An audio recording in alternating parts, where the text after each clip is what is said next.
Valoric stood at attention as High Commander Talon walked into the briefing room. The commander was tall, even for a Selvari, and his gray skin carried the scars of 100 conquered worlds. Valoric was young and had never seen real combat. He worked in the intelligence division, writing reports about species the Dominion had already defeated. "You have been selected for a field observation mission," Talon said. His voice was cold and flat. "You will accompany our fleet to the Meridian system. The Kravaxi Empire has requested our assistance in dealing with a minor problem." Valoric felt excitement rise in his chest. A field mission was rare for someone of his rank. "What is the target, Commander?" Talon waved his hand, and a holographic image appeared in the air. It showed a small blue and green planet orbiting a yellow star. Meridian 7.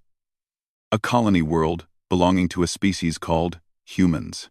Valoric had heard the name before. Humans were new to the galactic stage. They had only been traveling between stars for about 200 years. Most species in the Dominion considered them primitive and unimportant. "The Kravaxi have laid claim to the Meridian system," Talon continued. "The humans refuse to leave. The Kravaxi will remove them by force, and we will observe their military capabilities for our records." "How many humans are defending the colony?" Valoric asked. "Our intelligence says approximately 800 soldiers.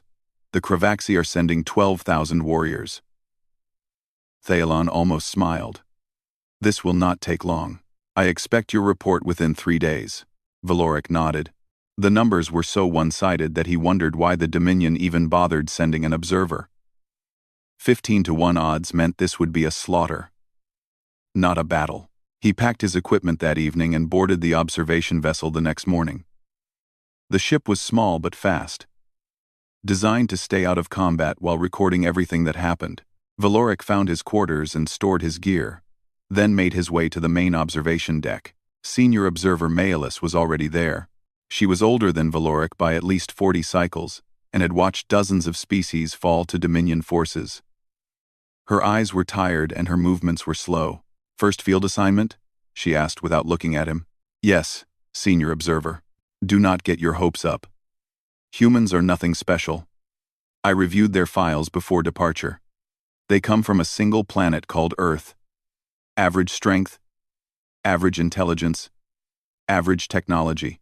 The only interesting thing about them is that they breed quickly." Valoric sat down at his station and began checking his recording equipment. "Then why are we here?" "Standard procedure. Every species gets documented before they are conquered or destroyed. It makes the archives complete." Maelus finally turned to look at him. "You will write your report, file it with the others, and humans will become another forgotten name in our records." The journey to Meridian 7 took 4 days. Valoric spent the time reading everything the Dominion had collected about humans. The files were thin. Humans had fought a few small skirmishes with other species, but nothing major. They seemed to prefer trade and diplomacy over war. That told Valoric everything he needed to know. Species that preferred peace were always easy to break. The galaxy was cruel, and only those who embraced violence survived. When the observation vessel dropped out of faster-than-light travel, Valoric got his first look at Meridian 7. It was a beautiful world with vast oceans and green continents. The human colony was located on the largest landmass, a collection of buildings surrounded by farmland. The Kravaxi fleet was already in orbit.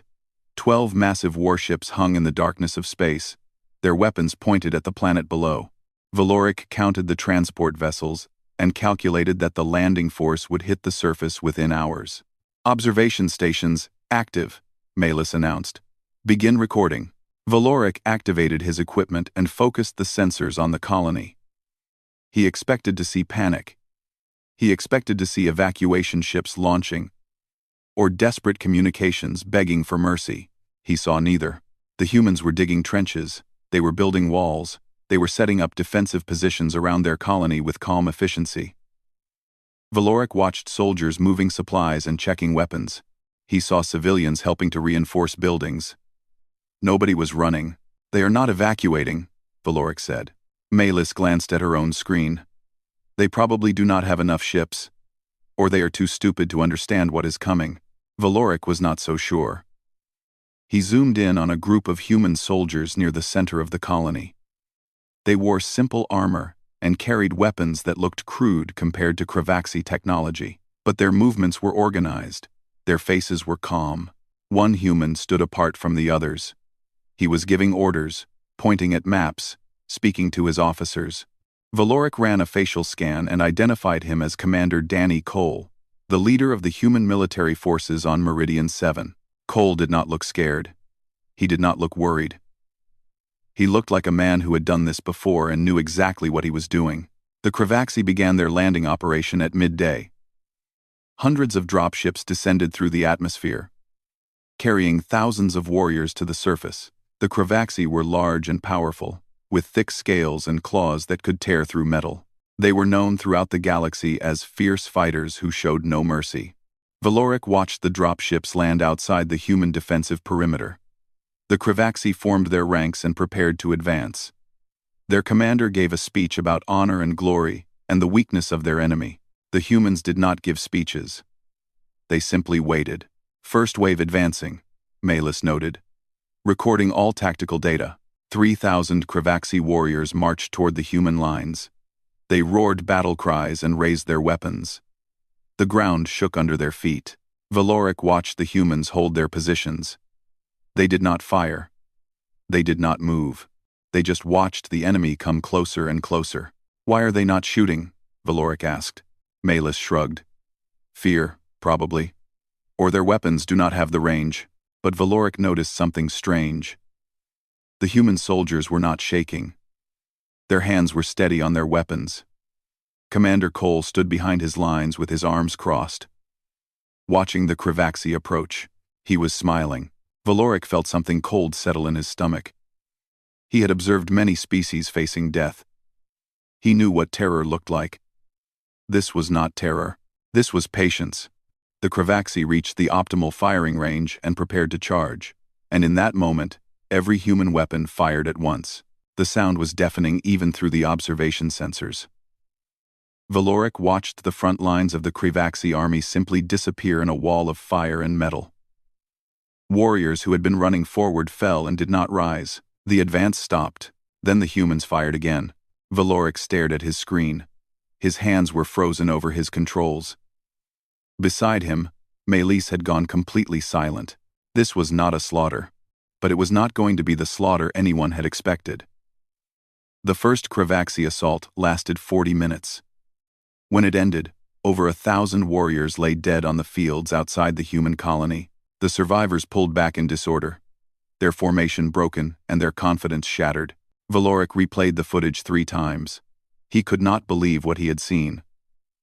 The humans had waited until the Kravaxi were at close range, then unleashed everything they had. Their weapons were not advanced, but they were deadly accurate. Every shot seemed to find its target. Adjust casualty estimates, Malus said. Her voice was quieter than before. Initial projections were incorrect. Valoric ran the numbers. The Kravaxi had expected to lose perhaps 100 warriors in the first wave. They had lost more than 10 times that amount. The humans had suffered fewer than 50 casualties. How is this possible? Valoric asked. Their technology is inferior. Their numbers are smaller. They should have been overrun. Malus did not answer. She was watching the human lines through her observation screen. The soldiers were not celebrating their victory. They were reloading weapons, reinforcing positions, and preparing for the next attack. A few medics moved among the wounded, treating injuries with quick and practiced hands. Valoric focused his sensors on the eastern side of the colony. A smaller defensive position was set up there, commanded by a young officer named Lieutenant Lisa Grant. She had only 200 soldiers under her command, and her section of the line had faced the heaviest fighting. Grant was walking among her troops, checking on each soldier personally. She stopped to speak with a wounded man, gripping his shoulder and saying something that made him smile despite his injuries.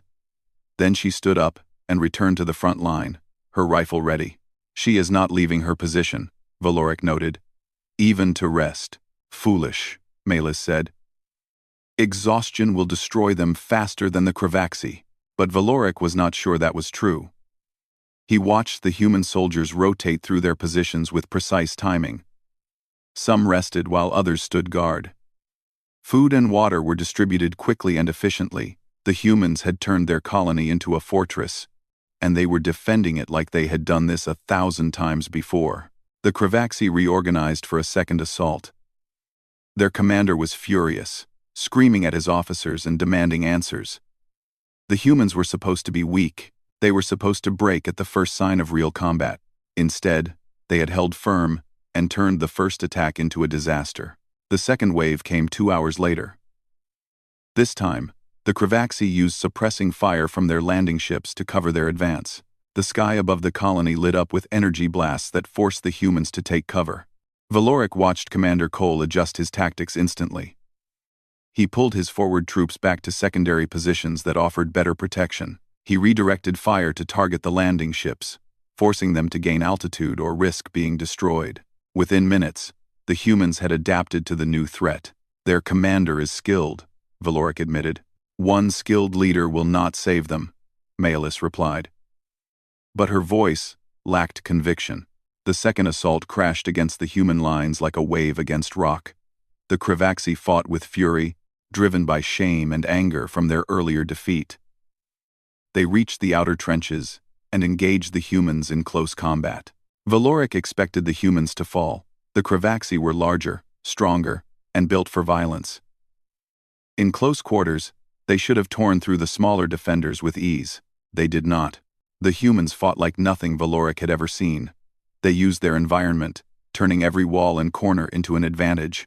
They fought in pairs and small groups, covering each other with perfect coordination. When one soldier fell, another immediately took their place. Valoric watched a single human squad hold a choke point against 300 Kravaxi warriors. The squad leader was a calm man, with steady hands, who placed every shot exactly where it needed to go. His soldiers never panicked, never broke formation, never stopped fighting. The battle at that choke point lasted over an hour. When it finally ended, the Kravaxi had lost 200 warriors. The human squad had lost 4 soldiers. This is not possible, Valoric whispered. He zoomed in on the face of the squad leader. The man was covered in dust and blood, some of it his own. His armor was cracked, and his weapon was nearly empty. But his eyes were clear and focused. There was no fear in them. There was only cold determination. On the eastern flank, Lieutenant Grant led a counterattack that drove the Kravaxi back from a section of wall they had nearly breached. She was at the front of her soldiers, firing and shouting orders, never asking them to do anything she would not do herself. Valoric watched her take a hit from a Kravaxi energy weapon. The blast struck her shoulder and spun her around. Any other species would have fallen. Grant stumbled, caught herself, and kept fighting. She is wounded, Maelis said. She should retreat. She is not retreating, Valoric replied. None of them are. The second Kravaxi assault failed just like the first. The warriors pulled back again, leaving more bodies on the field. The human casualties were higher this time, nearly 100 dead or wounded, but they had held their lines. Commander Cole walked among his troops after the battle. He spoke to soldiers, shook hands, helped carry wounded to the medical station. He did not act like a commander who was about to lose. He acted like a man who had been through worse and survived. Valoric pulled up all the data he had collected and began analyzing it. The numbers told a story that disturbed him deeply. Human soldiers showed endurance levels that exceeded their biological profiles. They sustained injuries that should have stopped them but kept fighting anyway. Their coordination was perfect, as if they could read each other's thoughts. They communicate without speaking, Valoric said, pointing at his screen. Look. Hand signals. Eye contact. Small gestures. They know what each other will do before it happens. Maelis leaned over to look. That requires training, extensive training. Yes, Valoric agreed. They have been preparing for war for a very long time. He dug deeper into the human files and found something that made his blood run cold. Humans had been fighting each other for thousands of years. Their entire history was filled with wars, battles, and conflicts. They had never known lasting peace. Every generation had produced soldiers, and those soldiers had passed their knowledge to the next. The humans were not new to war. They were masters of it. Valoric looked back at the battlefield. The sun was setting on Meridian 7, painting the sky in shades of red and orange. The Kravaxi were regrouping for another assault, but their movements were slower now. Doubt had crept into their ranks. The humans simply waited, their weapons ready, their eyes watching the horizon. Commander Cole stood at the center of his lines. He was speaking into a communication device, giving orders for the night.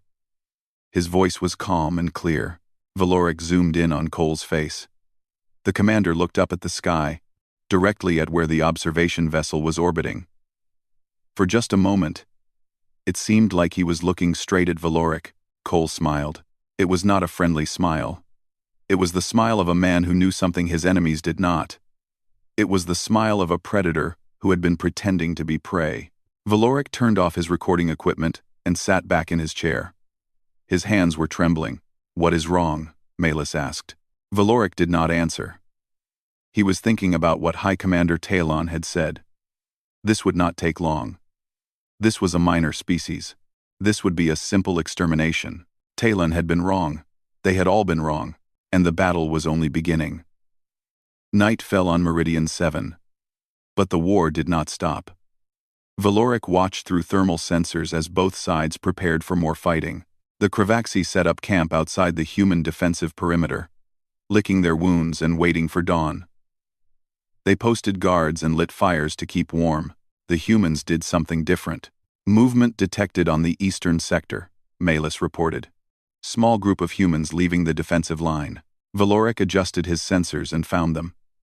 A team of 12 soldiers moving through the darkness with no lights and almost no sound. They were led by a small woman with short hair and quick movements. The identification system tagged her as Corporal Amy West.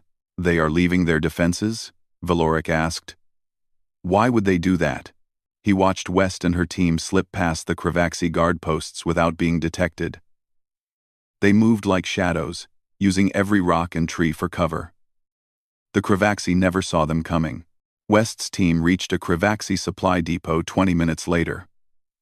They planted explosive charges on the ammunition storage, the fuel containers, and the food supplies.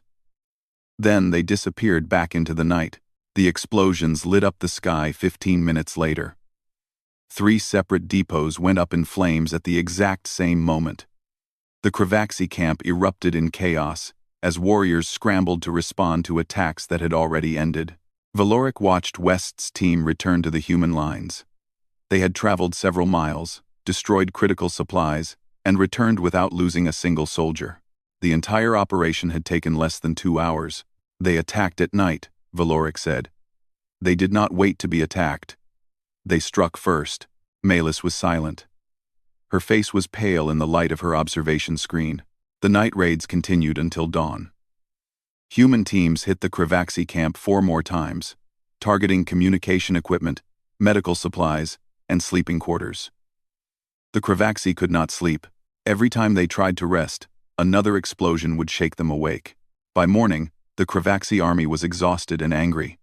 The humans looked tired too, but their eyes were still sharp. They rotated their soldiers in shifts, letting some rest while others stood guard. They had turned exhaustion into a weapon against their enemy. Valoric began a detailed analysis of human warfare tactics. He documented everything he observed and tried to find patterns. What he found disturbed him more than anything he had seen on the battlefield. Humans did not fight like any other species in the Dominion records. Most species fought for territory, resources, or survival. They followed logical patterns and predictable strategies. When the odds were against them, they retreated or surrendered. Humans did neither. They fought for things that made no logical sense. Valoric watched footage of Sergeant Kevin Brooks, a human medic, running into open gunfire to drag a wounded soldier to safety. Brooks was hit twice during the rescue but did not stop. He pulled his comrade behind cover, treated the man's wounds, and then returned to his position. "He risked his life for one soldier," Valoric said. "That is inefficient. The logical choice would be to leave the wounded man and preserve his own combat effectiveness." "Perhaps humans are not logical," Malus suggested. "No," Valoric replied slowly. "I think they are logical in a way we do not understand." They are not just fighting to win. They are fighting for each other. He watched more footage. Soldiers sharing their last rations with wounded comrades. Officers putting themselves in danger to protect their troops. Men and women crying over fallen friends, then picking up weapons and returning to battle with cold fury in their eyes. The humans fought as a single unit. Every soldier was connected to every other soldier by bonds that went deeper than training or orders. They would die for each other, without hesitation, and that made them more dangerous than any army Valoric had ever studied. The Kravaxi commander demanded a meeting with the Selvari admiral. Valoric intercepted the communication and listened. "These creatures will not break," the Kravaxi commander said. His voice was frustrated and tired. "We have thrown everything at them. They just keep fighting." "Then throw more," the Selvari admiral replied. "You have 8,000 warriors remaining. They have fewer than 700 defenders. The mathematics favor you. Mathematics mean nothing against these things. They do not fight like normal beings. They do not know when to surrender." The Kravaxi commander requested orbital bombardment. He wanted the Selvari fleet to destroy the human colony from space, killing everyone inside. It would end the battle in seconds. The admiral refused. "We are here to observe," he said. "High Commander Talon wants to understand these humans. Your failure is providing valuable data." Valoric understood the real reason. The admiral was afraid. He had watched the same footage that Valoric had seen. He knew that the humans were not just defending their colony, they were demonstrating something to everyone watching. They were showing what happened when you attacked humanity. The Kravaxi launched another assault at midday. 2,000 warriors charged the human lines with heavy weapons and armored vehicles. The humans responded with coordinated fire that disabled the vehicles within minutes. Then they fell back to prepared positions and let the Kravaxi advance into a trap. Valoric watched the human strategy unfold with horrifying precision. The Kravaxi pushed forward, thinking they were winning. Then, humans appeared on their flanks, cutting off retreat. More humans rose from hidden positions behind them. Within an hour, the 2,000 Kravaxi warriors were surrounded. Commander Cole gave them a chance to surrender. The Kravaxi refused. The battle lasted another 3 hours. When it ended, the Kravaxi assault force had been completely destroyed. The humans had lost another 100 soldiers, but they had eliminated 2,000 enemies. Malis stood up from her station and walked to the observation window. She stared down at the planet below, her reflection pale and ghostly in the glass. "I want to go home," she said quietly. "I do not want to watch this anymore." Valoric understood how she felt. He had come here expecting to document the death of a minor species. Instead, he was watching something that changed everything he thought he knew about warfare. "We cannot leave," he said. "We have orders." "Orders," Malis repeated. "We were ordered to watch humans in battle, but nobody told us what we would see." Valoric looked back at his screen. The humans were tending to their wounded again. Sergeant Brooks was moving from soldier to soldier, treating injuries and offering words of comfort. Nearby, Lieutenant Grant was organizing repairs to the defensive wall, her wounded shoulder wrapped in bandages. Commander Cole stood at the center of the colony, looking at a map with his officers. He was planning the next defense, the next strategy, the next way to make his enemies bleed. Valoric zoomed in on Cole's face. The commander looked tired. There were dark circles under his eyes and lines of stress around his mouth. But his expression was calm and determined. He was not going to stop. None of them were going to stop. They would fight until they won or until every single one of them was dead. There was no surrender in them. There was no quit. Valoric saved his recordings and began writing his preliminary report. His hands were shaking as he typed. He did not know how to explain what he was witnessing. He did not have words for the kind of species that could do what humans were doing. All he knew was that the galaxy had made a terrible mistake in thinking humans were weak, and he was beginning to think that mistake could never be undone. Day 3 of the battle arrived with blood-red skies and the smell of smoke rising from the planet below.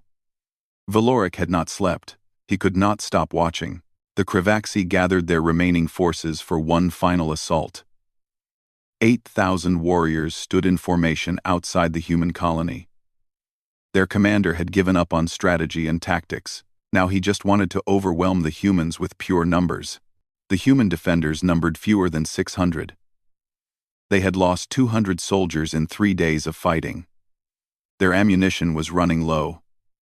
Their walls were cracked and broken in a dozen places. Valoric expected Commander Cole to surrender. He expected the humans to finally accept that they could not win against such odds. Cole did not surrender. Instead, he ordered all forces to fall back to the central complex of the colony. The outer defenses were abandoned. The humans pulled back to a cluster of buildings at the heart of their settlement, creating a final defensive position that covered every angle of approach. "They are consolidating," Malus said, "making their last stand." Valoric nodded. He had seen other species do the same thing when defeat was certain. They would gather together, fight for as long as they could, and then die. The Kravaxi assault began at noon. 8,000 warriors charged from all directions, surrounding the human position completely. There was no retreat possible. There was no escape. The humans opened fire. The sound was constant and deafening. Every weapon in the human arsenal fired without pause, cutting down Kravaxi warriors as they advanced. The outer edges of the assault force fell in waves, but more kept coming. There were simply too many. The Kravaxi reached the outer buildings and began fighting room to room. This was where their numbers should have crushed the defenders. This was where the battle should have ended. Valoric watched in shock as the humans refused to die. Private Chris Morgan was one of the first soldiers Valoric noticed. The young man was defending a doorway that led to the medical station, where wounded soldiers were being treated. His rifle was damaged and his ammunition was almost gone. Morgan held that doorway for 20 minutes. When his rifle jammed, he used his sidearm. When his sidearm was empty, he picked up a combat knife. When 3 Kravaxi warriors finally brought him down, he had killed 17 of them. Valoric had to stop the recording and restart it. He could not believe what he had seen. A single human, armed with almost nothing, had held back an army long enough for the wounded to be evacuated to a safer location. The battle raged through every building in the complex. Humans fought with whatever they could find. Tools became weapons. Broken equipment became shields. Every hallway and every room became a death trap for the Kravaxi who entered. Lieutenant Grant was wounded again during the fighting. An energy blast burned through her leg, dropping her to the ground. Her soldiers tried to carry her to the medical station, but she refused. "Put me against that wall," she ordered. "Give me a rifle." They propped her up against a concrete barrier where she could see the enemy approaching. She could not walk, could not run, could barely move, but she could still shoot. Grant held her position for 2 hours. She killed over 60 Kravaxi warriors before blood loss finally forced her to accept medical treatment. Valoric watched the footage over and over. He could not understand it. Any logical species would have let their wounded be evacuated. Any logical species would have prioritized survival over combat effectiveness. Humans were not logical. They were something else entirely. The battle reached a turning point in the late afternoon. The Kravaxi had pushed deep into the human complex, taking heavy casualties but making progress. They were within reach of the command center where Cole was directing the defense. Then the civilians arrived. Valoric had assumed the non-combatants had been hiding in shelters during the fighting. He was wrong. They had been preparing. Engineers emerged from basements carrying improvised explosives. Farmers appeared with hunting rifles and construction tools. Doctors stepped out of the medical station with weapons taken from fallen soldiers. Every person who could hold a weapon joined the defense. The Kravaxi had been fighting 600 soldiers. Now they were fighting nearly 2,000 humans. "They are all fighting," Valoric whispered. "Every single one of them." Malus shook her head slowly. "This is not an army. This is an entire species." The momentum of the battle shifted. The Kravaxi had been on the edge of victory, but the sudden reinforcement of civilians stopped their advance cold. Humans who had never been trained for combat fought alongside soldiers with desperate fury. Valoric watched an elderly man with white hair and shaking hands hold a choke point with a shotgun. He watched a teenage girl drag wounded soldiers to safety, while energy blasts burned the ground around her. He watched ordinary people become warriors because their home was threatened. The Kravaxi commander tried to rally his troops. He screamed orders and threatened punishment for anyone who retreated. But his warriors had been fighting for 3 days. They were exhausted and demoralized. And they were watching their comrades die to an enemy that should have been crushed hours ago. The first Kravaxi unit broke and ran at sunset. Then another. Then another.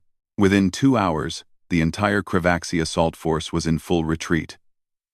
Warriors who had been confident of victory fled the battlefield in terror. Their commander tried to stop them but was ignored. Valoric tracked the retreating army with his sensors. 8,000 warriors had launched the assault. Fewer than 3,000 were still alive. The humans had lost 400 soldiers. Nearly 400 civilians had also fallen. But they had held the line. They had won. Commander Cole walked out of the command center and stood among his surviving troops. His uniform was torn and bloody. There was a bandage wrapped around his head where a piece of debris had struck him. He looked like he had been through hell. He smiled. It was not a smile of joy. It was a smile of grim satisfaction. They had been pushed to the breaking point. And they had not broken. Valoric dropped his recording device. It clattered to the floor, but he did not pick it up. His hands were shaking too badly to hold anything. "This cannot be," he said. "This cannot be real." Malis did not respond. She was staring at her screen with empty eyes. Whatever she had expected to see on this mission, it was not this. Valoric forced himself to look back at the battlefield. The Kravaxi were still running, desperate to get away from the humans who had destroyed them. The human soldiers were not pursuing. They were too tired, too wounded, too few. But they were alive. They were still standing. And somewhere in the galaxy, other species were going to hear about what happened on Meridian 7. They were going to learn that 12,000 Kravaxi warriors had attacked 800 humans and lost. Valoric understood now why High Commander Talon had sent an observer. It was not to document an easy victory. It was to see if the rumors about humans were true. The rumors were true, all of them. Humans were not a minor species. They were not primitive, or weak, or unimportant. They were the most dangerous thing the galaxy had ever seen. The Kravaxi fleet retreated from the Meridian system in disgrace. Their mighty army had been broken by a force 1/15 their size. Their commander had been relieved of duty and would face trial for his failure. Their empire had been humiliated in front of the entire galaxy. The observation vessel remained in orbit for 2 more days, while Valoric compiled his final report. He worked without rest, organizing footage and data into a document that would be sent directly to High Commander Talon. Malis had stopped helping. She spent most of her time in her quarters, refusing to look at any more recordings. When Valoric asked if she was all right, she simply shook her head and closed her door. Valoric understood. What they had witnessed had changed something inside both of them. They had come to Meridian 7 expecting to watch prey being hunted. Instead, they had watched predators being taught fear. He focused his sensors on the human colony one last time. The survivors were busy with the work of rebuilding. Damaged buildings were being repaired. Fields were being cleared of debris. Life was continuing despite everything that had happened. Commander Cole was helping to bury the dead. Valoric watched the human leader carry bodies alongside his soldiers, placing each fallen defender in a grave with care and respect. There were hundreds of graves being dug, each one marked with a simple stone. The humans mourned their dead. They cried and held each other, and spoke words of loss over the bodies of their friends and family. Their grief was real and deep. Then they stopped crying. They wiped their faces, straightened their shoulders, and went back to work. Valoric saw Cole shake hands with surviving soldiers and civilians. The commander smiled and laughed with his people, even though blood was still drying on the ground around them. They were celebrating their survival while still surrounded by death. How do they do that? Valoric asked out loud. How do they mourn and celebrate at the same time? He did not expect an answer. He was alone on the observation deck, but watching the humans gave him an answer anyway. They did not separate joy from sorrow. They held both together because that was how they survived. They could feel terrible pain and still find reasons to be happy. They could lose everything and still choose to rebuild. It was a kind of strength that Valoric had never seen before. The Selvari had conquered dozens of species, but none of them had shown this ability. When other species lost hope, they surrendered or died. Humans lost hope and kept fighting anyway. Valoric finished his report late on the second night. He read through it one final time, making sure every detail was accurate. Then he added his recommendation at the end. Do not engage humanity in open conflict, ever. He knew Talon would question this. The High Commander would ask for evidence and justification. He would want to know why a species with inferior technology and smaller numbers should be avoided. Valoric had his answer ready. Humans do not fight to win, he had written. They fight until there is nothing left of them. They will sacrifice everything for victory. They will endure any pain, accept any loss, and never stop coming. You can kill thousands of them, and the survivors will learn from their deaths and become stronger. They have been fighting each other for millennia, and they have never stopped improving. Any war against humanity will not be measured in battles won or territory taken. It will be measured in how long you can survive before they destroy you. He transmitted the report to the Selvari Command Center and sat back in his chair. His work was done. The observation vessel left orbit the next morning. Valoric watched Meridian 7 grow smaller in the rear sensors, until it was just another point of light among the stars. The journey home took 4 days. Valoric spent the time alone with his thoughts, replaying scenes from the battle in his mind. He could not stop thinking about Commander Cole's smile. He could not stop thinking about Private Morgan holding a doorway with a knife. He could not stop thinking about Lieutenant Grant propped against a wall, shooting until she passed out from blood loss. He had been ordered to watch humans in battle. He had obeyed that order. Now he wished he had not. High Commander Talon summoned Valoric to a private meeting the day after the observation vessel returned to Selvari space. The commander's office was cold and sparse, decorated only with trophies from conquered worlds. Your report has caused quite a discussion among the senior staff, Talon said. His voice was neutral, giving nothing away. Some of them think you exaggerated your findings. I did not exaggerate, Valoric replied. If anything, my report understates what I witnessed. Talon leaned forward.